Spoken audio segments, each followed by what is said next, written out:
making some long missed goodies for a couple of friends of mine because I'm making black bean brownies. This is going to be a special type of brownie recipe because we're only going to be really using the blender and there's no flour in it.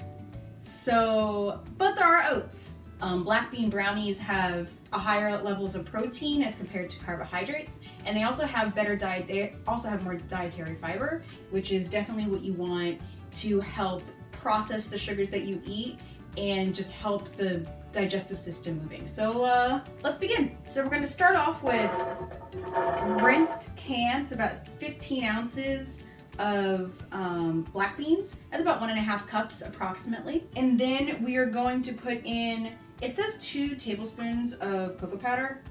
That didn't happen. I'm putting more, about 3 to 4 tablespoons, and that's just because I want it really chocolatey. And I'm actually using Dutch processed cocoa powder. I don't need, since I'm not using baking soda, I don't really need it to be natural, so to have that acidity at all. Next, I'm going to be using about 1/2 cup of quick cooking oats. You want this to break down anyway, so you don't need something that's going to take longer to break down with your brownies. It'll end up just tasting a little more fiber-esque in my opinion. It won't be as smooth either. Next, it's about 1/4 cup of salt. You obviously want flavor. Flavor. Next, what we have is about 1/3 cup of honey or agave. I'm not going to do that.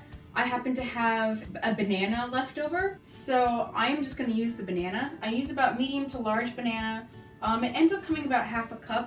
That'll end up adding a little bit of extra sweetness as well as volume. But because it's not too sweet, I added about 2 tablespoons of sugar to that, but I used natural sugar. So this recipe calls for about 1/4 cup of oil, but I'm not going to do that.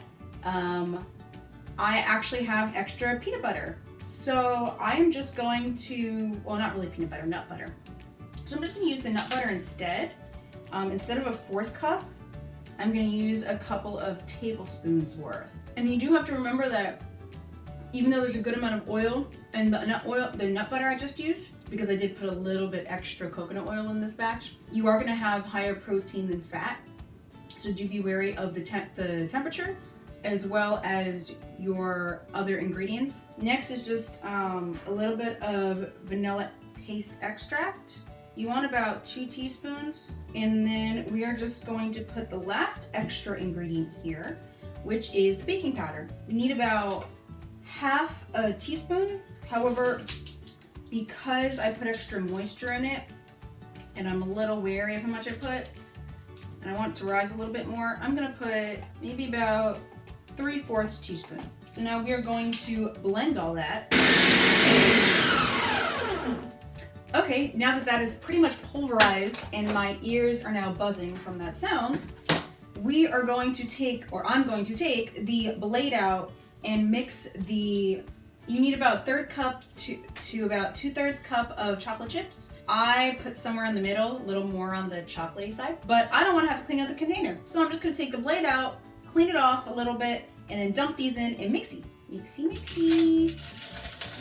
Okay, that is mixed. I have lined this pan, 8x8 inch pan, with parchment paper, and I sprayed the heck out of it. That is because I do not want them to stick, because the lack of flour makes it a little stickier and a little more, in my opinion, dense. So that's why I sprayed it out. And we spread it. Try to get it spread evenly. The last thing you need is for one side to be more up than the other. Then you just have an unevenly cooked brownie. Okay, that is that. So now we put this in the oven at 350 for about 15 to 18 minutes. But you don't want to cook this for too long. That's the one thing with brownies. They end up drying out. So I'm going to go with the 15-minute mark. And now we wait. Okay, they are ready to try. I took them out, let them cool down a bit, and let's check them out. I took one out already, but it looks good. It doesn't look like real brownies in terms of the top, but overall, looks kind of right. Okay, and let's try this out. Oh wow, very chocolatey.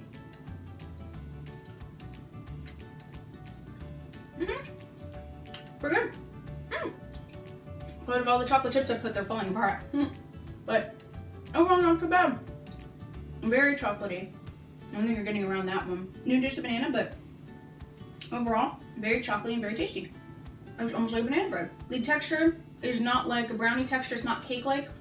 It's very dense, which is expected. So if you like your dense brownies, this is a good recipe to try out. Rundown is, I'm not going to even do the numbers at this point. You got black beans, you got oats, cocoa powder, salt, agave or honey or bananas like I used, a little bit of sugar, baking powder, vanilla extract, oil, and chocolate chips. So I'm glad you enjoyed this with me, or hopefully you enjoyed it. And just try it out, see what you like. You can always use nuts or white chocolate chips if you want, but I would definitely go with the regular chocolate chips. It makes it very gooey and the color matches very well. Or you can put different toppings. Definitely try it out, see if you like it, and I'll catch you next time.